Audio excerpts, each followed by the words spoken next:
Hello, everybody. Welcome to another episode of Holistic Healing for Anxiety and Depression. I'm so excited, you guys, to have this special guest today.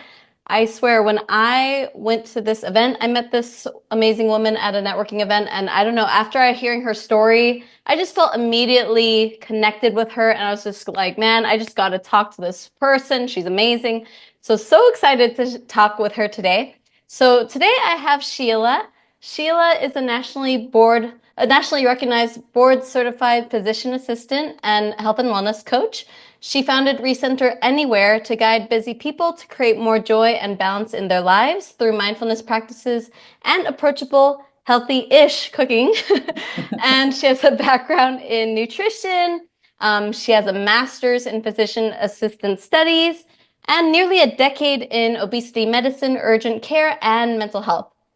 So we're going to talk a little bit more about this, but she has her own experience with mental health struggles and how she overcame them, which is why I'm so excited to have her in today's episode. We are so excited to have you on. Sheila, welcome. Yes, oh my gosh. And I just feel so much about the same way about you. Like meeting you at that event, I was like, wow, I love her story. I love her energy. Like I want to go talk to her and get to know her. So yeah, I can't wait to like get to know you. We're talking about me today, but I also we need to flip this so I can learn more about you.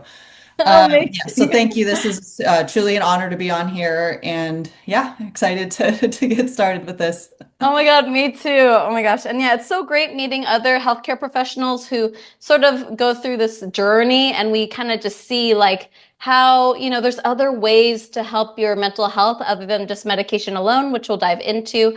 But definitely, Sheila, would love to have you just share a little bit more about yourself. Like, feel free to introduce yourself and just share a little bit more about who you are, what you do, and how you help people. Okay, story time. Yeah. So I'm a PA. I still work as a PA. To back up a little bit, yeah, I'm always interested in health and wellness. And so I got my degree actually in nutrition because I was going to be a dietitian. But like my senior year, and I say senior because I was not a traditional student, it took me a little bit longer to get my bachelor's degree. I was like, no, actually, I want to diagnose and treat medical conditions. And so I kind of rerouted and went through the whole process of applying, getting into PA school.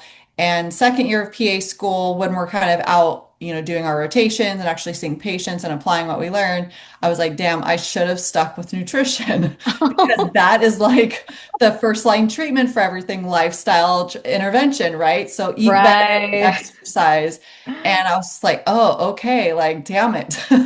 you know, but so what I did, so I graduated PA school, and so out of PA school, I gravitated towards jobs. My first job was in family practice and obesity medicine. And Mm, obesity medicine, if you don't know what that is, I mean, you could call it weight loss, but it's more than that. What it is really looking at the individual holistically, like, okay, what are the causes of this weight gain and how can we, address this and not just like you need to eat this, kind of thing. yes. Even though I will say a lot of the weight loss, industry is that way, but that's okay. Oh, absolutely. Yep. Yeah. Yeah.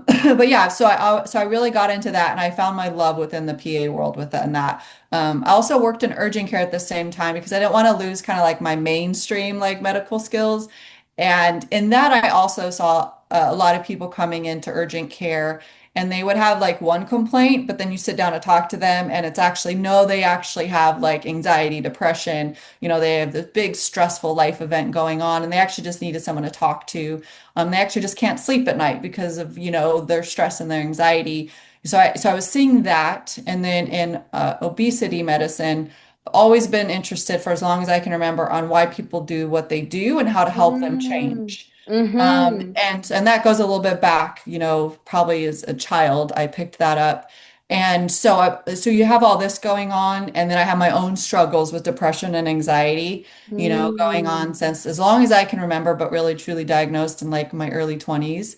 Oh, And wow. so I have all this going on as I'm like trying to heal myself.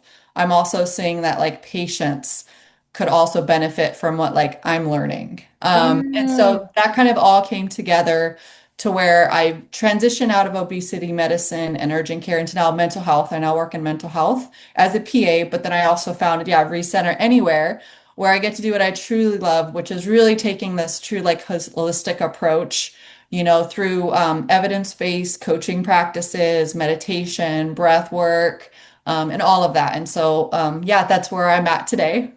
Yay. Yeah. Oh my God, that's amazing. I love that with your journey and your experience, you're able to incorporate that and integrate that into the work you do with your patients. And you're also able to see for yourself that, there are other approaches that have helped you in your journey that have been more holistic, like meditation, mindfulness, that have helped you, which is amazing.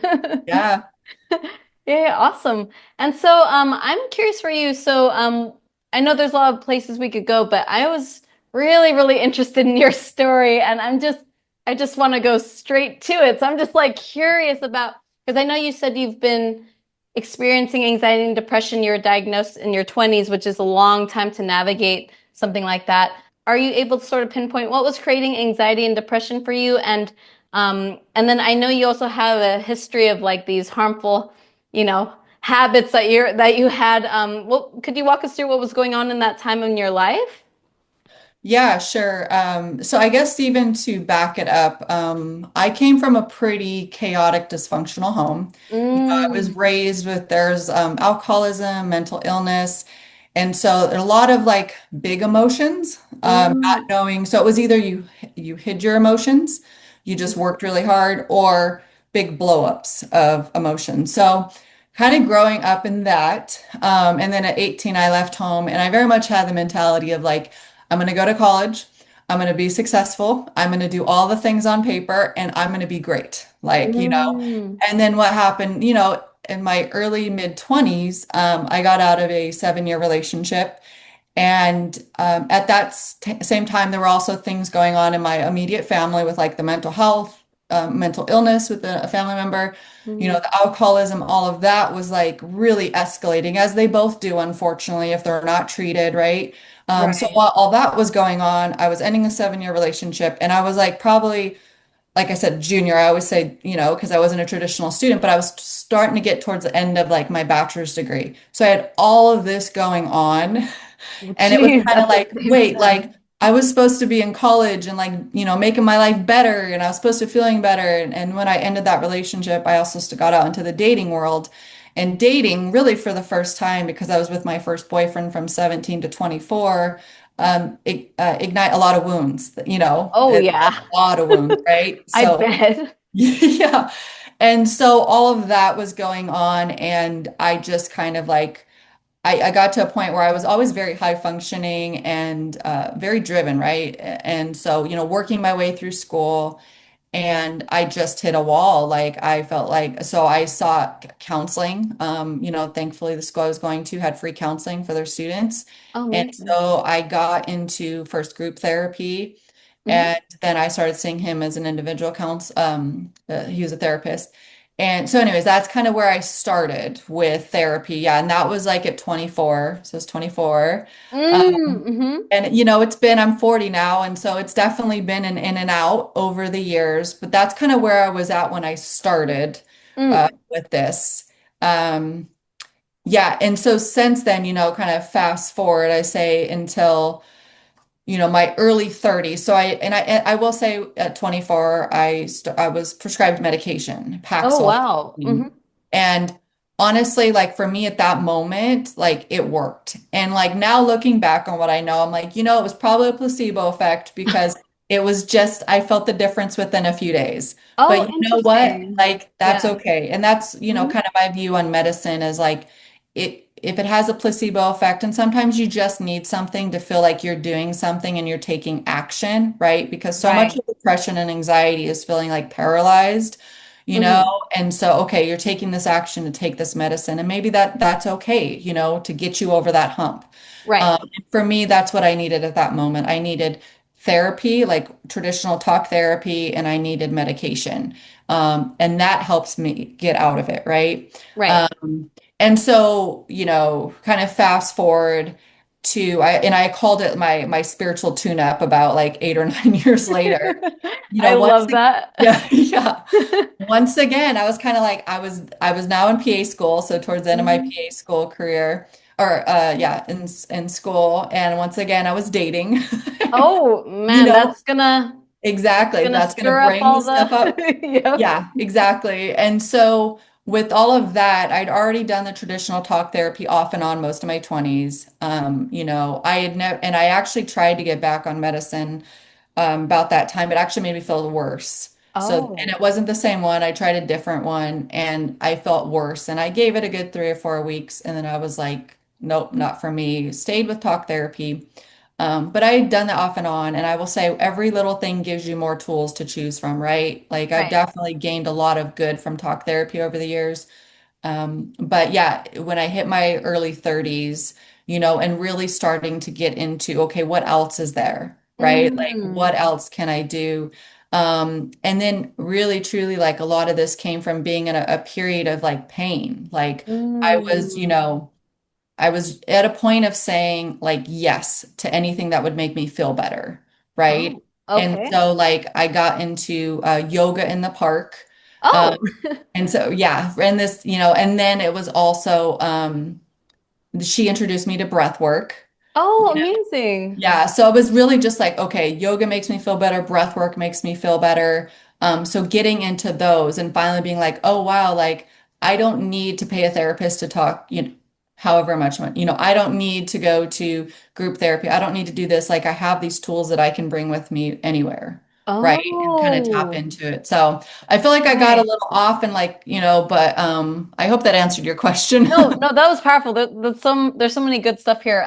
So yeah, I was just curious because so you when you were in your 20s, you went to therapy, you took a medication, and it seemed to like help you for that time. But then several years later, then when you were dating, and I guess was bringing up some internal emotions for you and things like that, then it got to this point where when the medicine wasn't working anymore, I guess that was the turning point for you of like, oh, what else is there? Like, what else can help me right now? It was so I guess you had a I actually only took the medicine for maybe 2 or 3 years, and then it got better and Oh, I was off of it.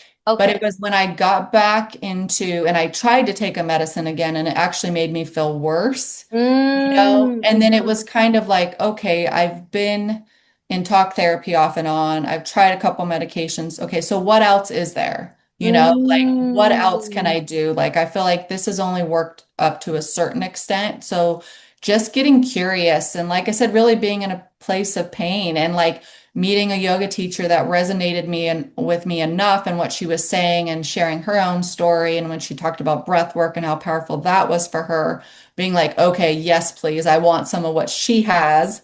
And so I was just Mm. willing to kind of follow her lead. Right. Um, you know, Right. And I yeah. love that like it's so interesting how, we do talk a lot about how pain is not a lot of us wants to escape pain, but oftentimes it leads us also to where we need to be, or it leads us to something that could help us even more. So it's cool that you're sort of leaning into that and being open to other practices. And what was it for you about the yoga and the breath work that resonated? Like what helped shift things for you when you did the yoga and the breath work? So it was just this idea of, through it was a way of like I finally felt my mind could shut up for a minute. Mm-hmm. It was like I felt like and even in the like the world of trying to improve myself, self-help, self-improvement, growth, healing and all that, sometimes it can be very easy to almost use all that stuff as a crutch, right? So it was like I was going to all these healing events. I was and then I was also had all this awarenesses of myself and my patterns but I was also kind of using it as a way of like judging myself, Right. and so what really with the breath work, and I just remember the first time I did breath work, I just cried so hard. Like it was like this release that had been, just waiting to come out. Wow. And so yeah, yeah. Yeah, and so it was that, and then and then with that, the meditation kind of came after. So it was this started with the yoga, and then that led to the breath work. And then what I started noticing was the breath work was powerful, but it was the meditation that we did after breath work, and it was the meditation that we did after yoga, right? Like when teachers would lead through a little bit of a meditation at the end, that was where I would feel like a sense of like internal peace. And it was like, Mm. wow, I need more of this, right? Like this ability to be able to, with just my breath, and a mantra and being guided, like be able to like just allow my brain to relax for a minute because I feel like since the time, as long as I can remember, my brain just constantly ruminating and like a very kind of obsessive compulsive thinking patterns and just never wanting to shut off. And Oh yeah. yeah, right. Yeah.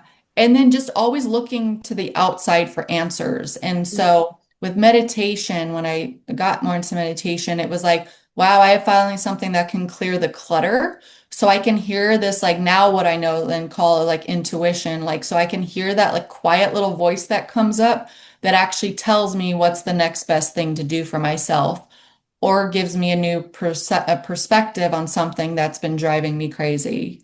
Right. Oh my Yeah. gosh, I love that so much. Like, I love that you sort of had this way to help you create more space in your mind and to help let that voice shine through and just help you realize for yourself, oh, what is it that maybe I'm needing in this moment, or what direction am I needing to go? And so many of us always look for external things to kind of, help us heal, but ultimately it's like, are we even listening to our own selves? Are we even knowing what we want or what we need in this moment, you know? Yeah, I love that. And that's like that when with mindfulness, and remember the obvious difference between mindfulness and meditation, right? So mindfulness is truly just having your mind full of the present moment. That's how I think of it. Or like Right, whatever you're doing, right? And meditation is a specific practice. And so, yeah, being one of the ways that mindfulness also has kind of allowed, like maybe things I've learned over the years through talk radio or not talk therapy and all that stuff to permeate more is it allows this pause. So, like you were saying, I can check in with myself, be like, okay, I am feeling anxious. I am mm, feeling depressed, and checking in and be like, okay, I am feeling these things. But then also like it separates like I am not these things. Like I am right, feeling these things, or even sometimes as simple as like I am having a lot of thoughts, you know, right. like just something as simple as that. But then being able to pause, check in and be like, okay, what does Sheila need? And it does help to just put a hand on your chest, hand on your belly, right? And be like, what do I need in this moment? Like, what's going on? And just being able to drop in. But I had to train my brain really essentially through meditation and mindfulness to get to that point where I could even pause enough to truly check in with myself and then take the action that's aligned with what my little, like, what I need in that moment, right? Instead of Right. food or like you mentioned, like my unhealthy habits, right? So, like, I smoked cigarettes for years. Like, Right, which blows my mind. I can't even imagine that. But yeah. I know. And that goes back to like the environment I grew up in. And at Mm. 12 years old, I picked up my first cigarette and I actually Oh, didn't even, wow. I know. I know. I think I of mean, that. no judgment here. I'm just No, I like, know. wow. Yeah. I know. Like when I see a 12-year-old, if I think a 12-year-old me, I'm like, I was a baby, you know? But like, and I Mm-hmm. actually didn't stop smoking until I was 27. And so like Mm. smoking was a way of me to, I can look back on it now, that external, like just trying to like calm my anxiety, right? Giving me something to Right. do because I couldn't sit with my thoughts and I couldn't sit with my emotions. And I really didn't have any like life coping tools or healthy ones. You Right. and then food came in after, like the emotional food thing, emotional eating thing came in. So that was all these external things I was trying to do to like just like settle myself, right? And like calm my nervous system, but obviously it does not do that. Like it does the opposite. Right. Food does like a little hit, just enough to give you that little dopamine hit to be like, oh, I feel better. Now I want more. Exactly. And then like, When's the oh wait, next no, bite? actually, I don't feel better from that. It was like a short-term feel better. Yeah. So Right. And that's such a really, really, really challenging pattern to break, which is why I'm so inspired by your journey, because I think a lot of people who are listening can relate with that. Like so many of us have been conditioned to sort of numb our emotions with food and shopping and Netflix and just social media and all these things. And so I'm just curious how you made that transition from even from so young, using it as a coping skill to help you not feel those uncomfortable emotions. Like, how are you able to sort of shift into breaking out of those patterns into something like meditating, which can be like so torturous for some people? yeah. No, and I mean, yeah, this has been a process over the years, Oh right? yeah. Like when I can now look back on my first inclination of like meditation and mindfulness, and it felt so foreign to me. And I remember trying it and feeling worse because I was like, you're telling me I gotta Mm, sit here with my thoughts? No, thank right. you. Like, Yeah. oh, you're Mm. exactly. You're telling me to sit here and imagine my thoughts on like a cloud? Like, nope, that doesn't work.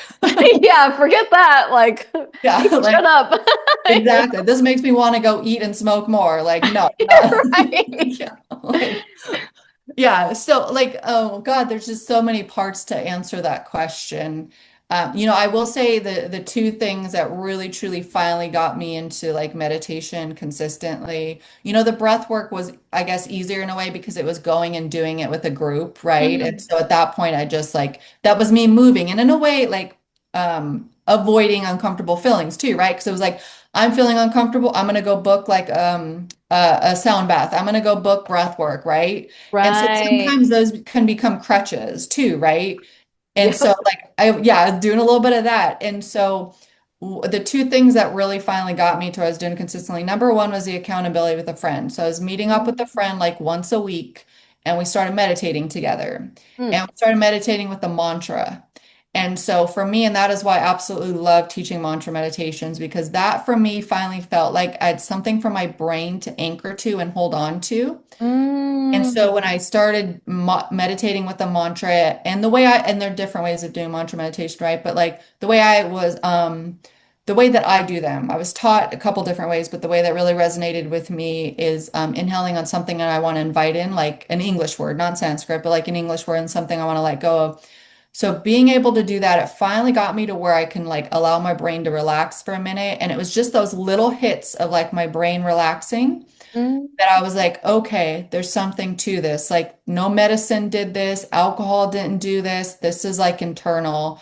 But on the flip side of this, I will also say, like, I remember when I first started really meditating, I'd feel so great after the meditation, and then I would go out and be triggered and I would feel worse. And it was Mm. like almost this contrast, right? Of like, I Right. could feel so calm, but now I feel so triggered. But what I did was I kept with it and I was consistent. Part of that was that accountability. Who knows? I may have quit, right? But Right. like I showed up every week with this friend. And what I realized was just doing it consistently, even for just like 6 minutes a day, doing it consistently, all of a sudden those little triggers were less and less, meaning I was still triggered.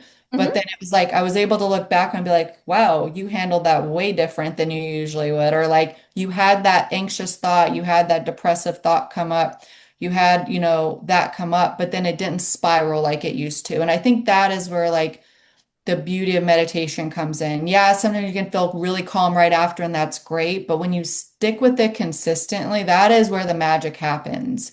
Right. You're able to like, okay, I can now, and kind of back to your question of like navigating away from unhealthy habits. Unhealthy habits really come from a place at one time they actually helped us. You know, Right. they actually made us feel Absolutely. better, right? Yeah. And so at one point they were useful. And we're very much wired to, go away from pain and towards pleasure, right? And we're very much wired just from a survival standpoint, like being safe, Oh right? yeah. And so when you are wired with these, like unhealthier habits, like your brain knows that, and so it's going to go towards it. But a lot of that is trying to avoid pain, right? And so I really believe like for me personally, and I feel like for a lot of others too, being able to regulate your emotions and being able to sit with them Ooh. was the big game changer of like being able to quit unhealthy habits. Right. So Mm. that's kind of like that's where the meditation, the mindfulness, the breath work is like being able to like sometimes I kind of like about the word regulation, right? Because then it's like you're trying to suppress that, right? Like Right. It could maybe go that way. emotional Yeah. resiliency, but like being able to notice the emotion, be able to sit with it and not let it overwhelm you to where you're just like, I need to go do this habit because this is going to make me feel better, right? And just be like, okay, I'm okay here. I'm safe in my body. I'm okay here, and I can choose differently. So, Right. Oh my yeah. God. I love everything you said. Everything I was like, yes, yes. It's so good. And I think that's the tricky part, though, especially that I consider a skill, that skill of sitting with your emotions, of just allowing them to be there without changing your experience.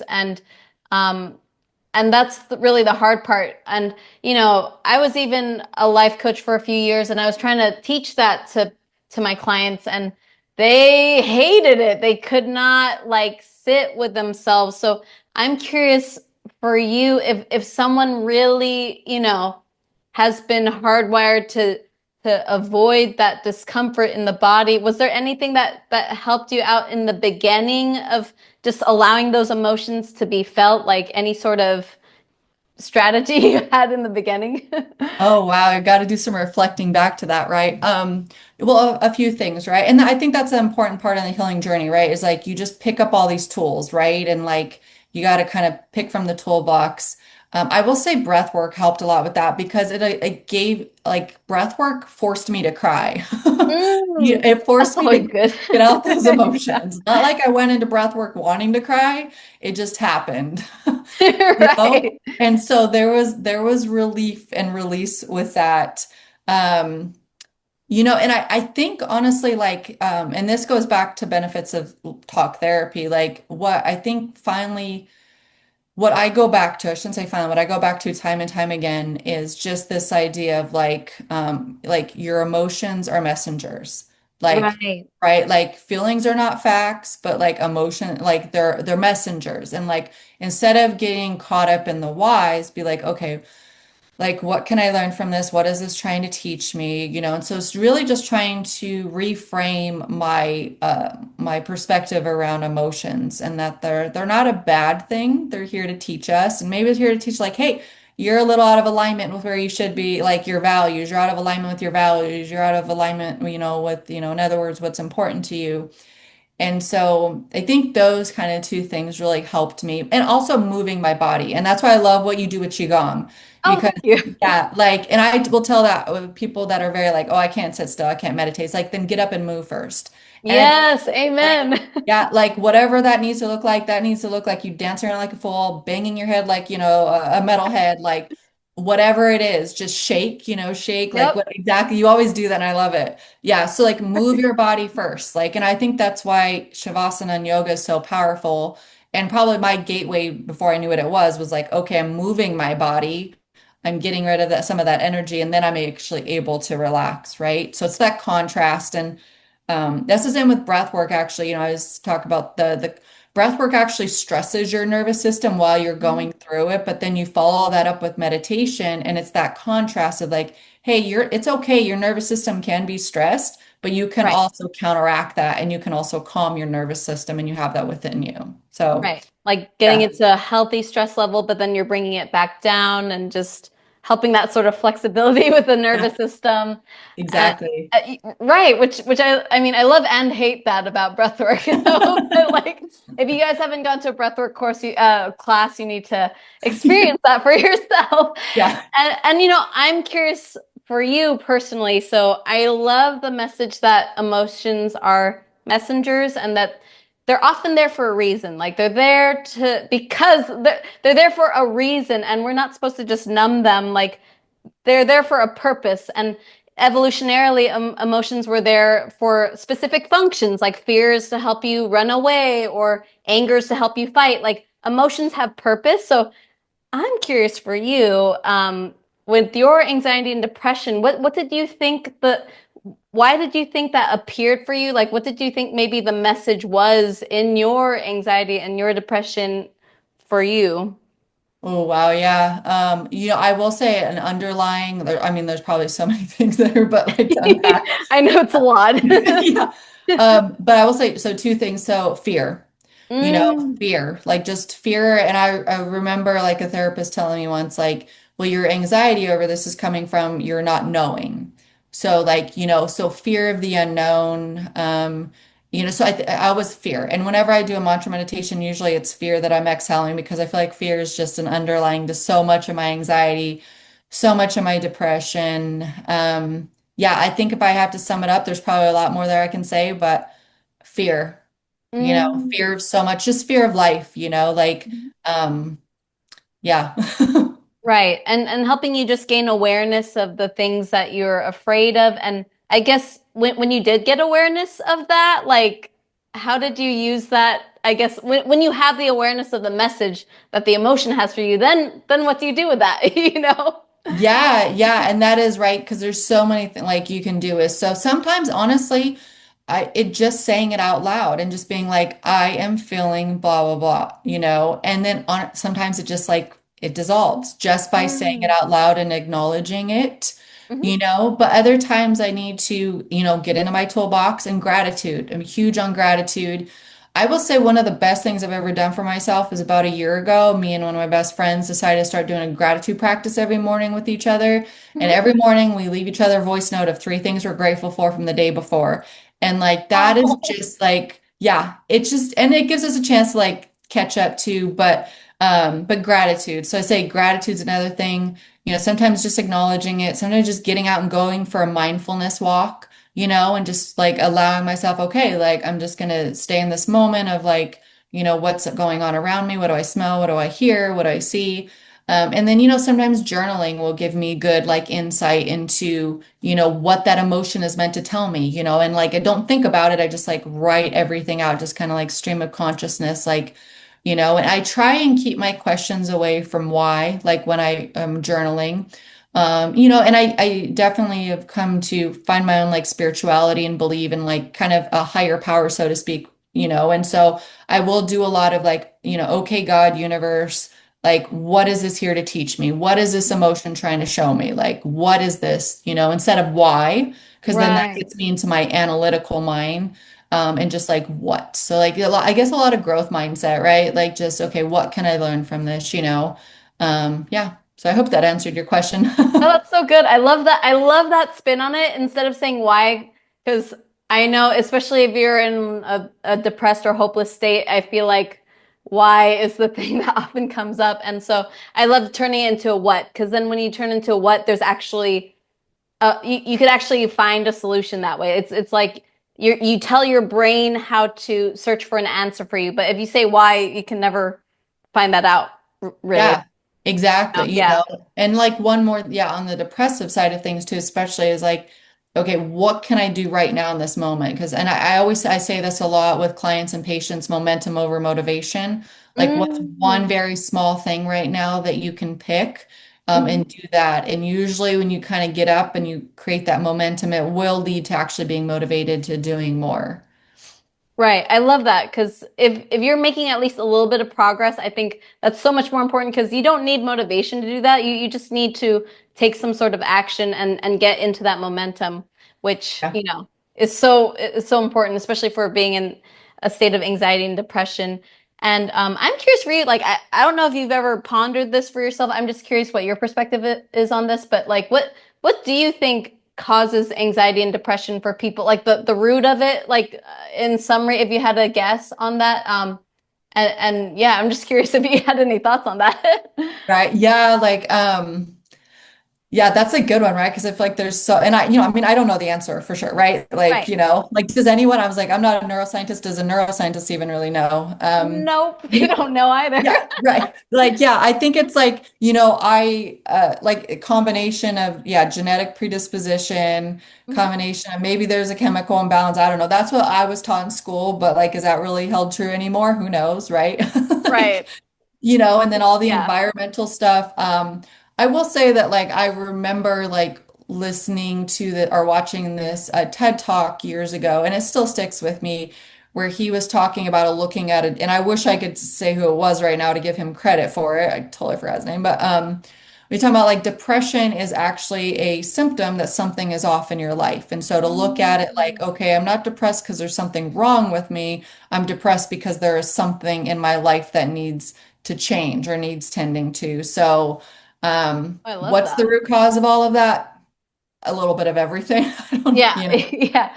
No, but it kind of goes along with what you were saying about emotions are those messengers. And when there's pain, it's because we need to change something. Like pain is there to make you take action.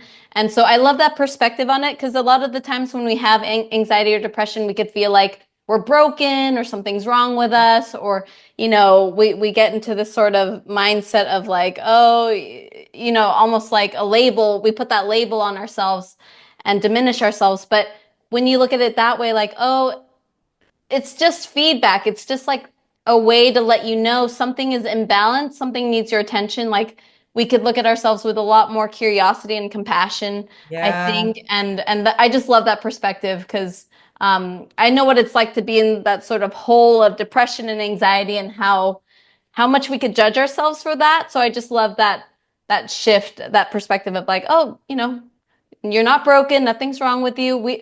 It's just our body building, going into that intuition, like listening to our body and saying, hey, we're not happy with something in our life. Like, let's change that. Like something Yeah. needs to change, Yeah, all that was so beautifully put, and you gave me chills a couple times.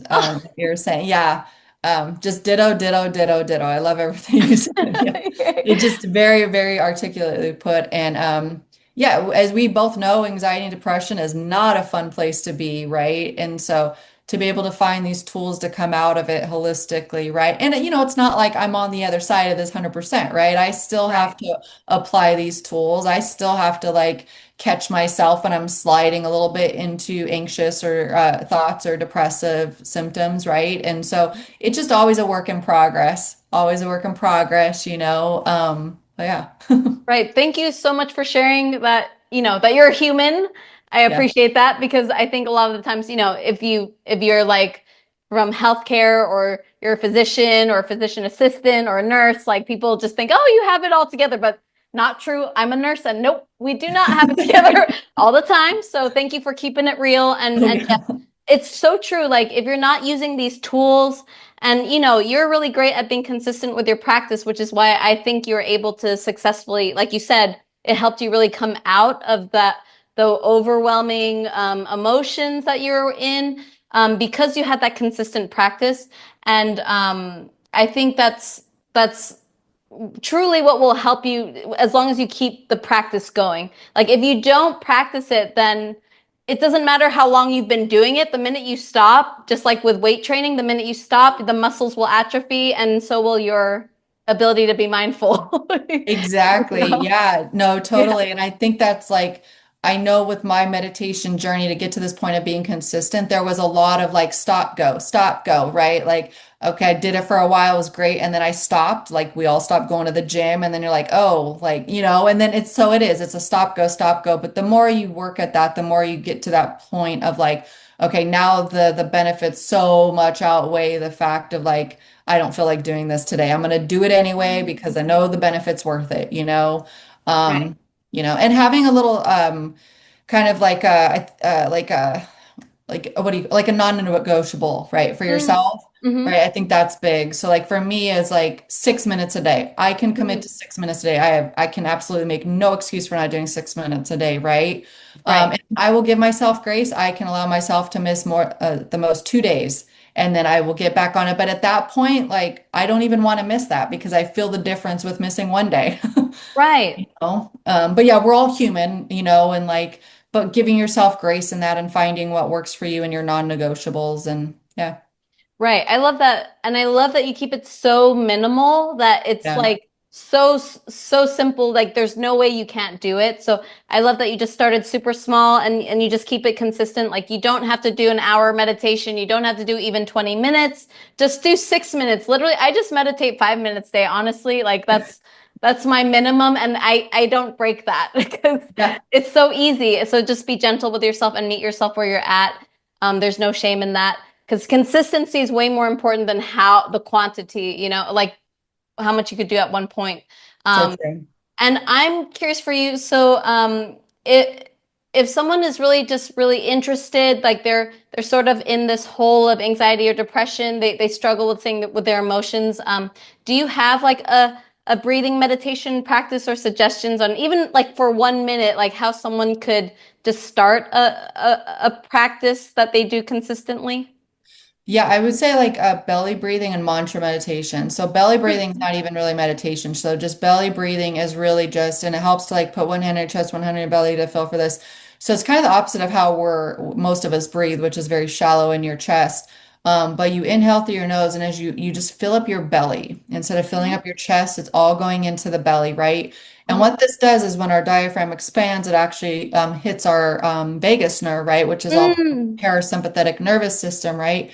And so when you breathe into your belly, and then you exhale out your mouth. But it's all about expanding the belly, and it can feel uncomfortable and take a little bit of like, am I doing this right? But you kind of expand your belly like it's a balloon. Or the other analogy is like a 2-year-old that has no control over their abdominal muscles, so just kind of expanding. And then as you exhale out the mouth, just kind of letting it go. So like just doing like a few belly breaths in the morning. That because it in a way it turns into a meditation because you're so focused on trying to breathe right or through your belly. Yeah, You that know? requires concentration. Yeah, yeah. So I say start with belly breathing, and then mantra meditation. So like I said, just pick one word, something positive that you want more of. My go-tos are faith and fear. So, and faith to me means like faith in myself, faith that things are working out, and then exhaling on fear. So just picking 2 words. And so just timing your inhale to what you want to bring in. And then timing your exhales to what you want to let go of, and just picking 2 words. And don't get so caught up on the words you're choosing. It really is just about using a positive word and then something you want to let go of as like an anchor. Because it can be easy to be there and be like, okay, wait, I want to bring more joy into my life. Okay, how am I going to bring more joy into your life? And then your mind goes off on that, right? So like Right. just keeping it simple, and it's not necessarily about how you're going to bring that in, it's just about the words. Yeah. And so, and then the going back to the movement, like if you really are struggling with it, move your body first. Like truly like just getting up and doing whatever movement feels right for you, even if it's like, I don't know, jumping jacks, like, Yeah. just whatever you need to do. Move Right. first, and then some belly breathing and a mantra meditation. That's like kind of where to start. Oh my God, I love that. And I never heard of somebody like you kind of breathe in a mantra and breathe out, like breathing in like that certain feeling and breathing it out. Like I love that because most people focus on the breath, but sometimes just breath alone might not, I don't know. I think people get so caught up in am I doing it right? And this, I don't know, I feel kind of constricted, like they could get in their head about it. So I love that other focus of like Yeah. just breathe in what you want to breathe in, invite that in, and then let go of what you want to let go of. So that keeps it Yeah. super simple, and I love that. And then just on that note, for really quick, if they do have thoughts or emotions that come up during the meditation, what do you do then? You just go back to the mantra or go back to the breath. So sometimes, yeah, so it can be helpful, honestly, to just even say out loud to yourself, okay, there goes my thoughts again. I am thinking, and just kind of Mm. like letting it discharge that way. Yeah. Mhm. And then just like, okay, like, there you go. Like, there's thoughts again. My brain is doing what it's supposed to. If your brain's not having any thoughts, or if you're in meditating and you're having a lot of thoughts, it doesn't mean you're doing anything wrong. That just means you got some practice. You got to just practice a little bit more.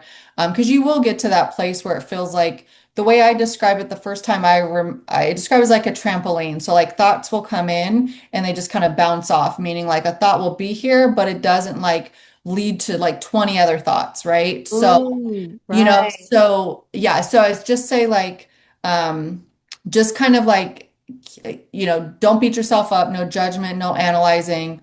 I am thinking, my brain is doing what it's designed to do. That's okay. And then just coming back to gentle focus on your breath and the mantra. And you can have one hand on your belly, one hand on your chest. Sometimes that helps to just kind of feel yourself grounded with your body and like present in your body if you're actually touching your body. Right. Right. Oh, I love that. I love the trampoline analogy. That's so great. That's so I good. had to come up with my own because even now that I've been meditating consistently for years, I still can't do the cloud thing. Like there's still an internal cringe when I hear that. So I was I'm like, what guilty of makes more teaching sense? that to people. Or do you teach that to people? Yeah, I did as one option. But Yeah, yeah, it doesn't resonate with everyone though. exactly. Yeah. And that's just my personal, it doesn't resonate. But yeah, the trampoline is what stuck with me. Right. I love that. I love that you made your own. And literally, you guys, the most beautiful thing that Sheila offers too is that she does offer one-on-one meditation sessions online. So wherever you are, if you have access to the internet, we actually went through our own personalized. She made a personalized meditation and breathwork session just for me. So they are great sessions. And if what we're talking about, if you still feel like you need a little bit more guidance, like Sheila is such a great guide, especially if you're a beginner to meditation and mindfulness. She is so good at keeping it accessible and personalized for you. So definitely, we're going to put her links in the description below so you could contact her if you would like some, personal assistance with that. And also tell us more about what you do as a health and wellness coach and how you help people and where they could find you. Okay, cool. Yeah, so you can find me at recenteranywhere.com. I'm also on Instagram, of course, recenter underscore anywhere. So what I do as a health and wellness coach, so that's all evidence-based. I always say, I always like to start out with coaching is not being told what to do. So coaching is actually one-on-one personalized. It's about looking at like, okay, it's about creating sustainable habit change, right? And it's about looking at like what actually works for you, like what are your values, what are your strengths, what are your barriers, and really kind of working with those as opposed to a one size fits all model for everyone. And it's also about holding you accountable um, in a judgment-free relationship, right? No strings relationship. And so that's what I do. So yeah, I love helping stressed out, busy people create joy and balance in their life through mindfulness. And yeah, I'm in about healthy-ish. So I also have my healthy-ish efficient cook program. So that is all about like focusing more on the fact that you make the food more and less on that you actually like what you're eating. And so that goes back to, me and my history of emotional eating and finally being able to not view food as like the enemy, right? Or like being consumed with it. And also just looking at cooking as a way of like de-stressing, right? And like a way of being Mm. creative. So yeah, my healthy-ish efficient cook program where we also look at making you a healthy-ish cook, but also a very efficient cook, right? So once again, it's personalized. It looks at like, what are your barriers? Like, do you know how to cook or do you know how to cook and you just do not have time? And then, I am also do my, yeah, like you're talking about my personalized. So I do calm in 20, personalized one-on-one, and it's 20 minutes. You can do it anywhere, anytime. And it really is just about like, okay, I check in with you. Hey, what's going on with you right now? Do you need, and like, what do you need in this moment? We talk. If you don't know what you need, that's fine. That's what I'm here to kind of ask you the right questions, figure out what you need in that moment. And then I guide you through a little bit of breath work, a little bit of meditation, or maybe just one or the other, depending on what you need in that moment. So, yeah, so that's where I'm at. And yeah, and I work with clients who recenter anywhere. And yeah, so look me up. Oh, yay. Oh my gosh. Seriously, guys, I love the work that Sheila's doing. And again, that session that we did was amazing. And I just felt so calm and centered and grounded afterwards. So that was it's a great part of your day, if you need some help to kickstart your own sort of meditation practice. And as we wrap up, Sheila, is there any sort of last few minutes of wisdom that you have for anyone who is feeling, they're going through that sort of anxiety or depression right now? Any sort of wisdom or encouragement that you could share with them? Ooh, gosh, I will say that that this too, like this will pass, this will pass as long as you don't give up, Mm. that this will come. And, a lot of depression and anxiety tends to be very you're isolating, right? And so I would Mm. encourage you of just any little way of getting out of yourself, whether it's doing something nice for someone that you don't even know at the grocery store or reaching out to a friend, meeting up. So getting out of that and just taking one little small step. One little small step, like you said, focus on momentum over motivation. And even if you're in a place right now where just honestly getting up out of bed and like brushing your teeth as a start to your day, like just start there, and know that this will pass. And that there's nothing inherently like broken with you, that you're not a broken person and that you can get better. God, if I can get better, I've been in some pretty dark places mentally. If I can get better, we can all get better. So.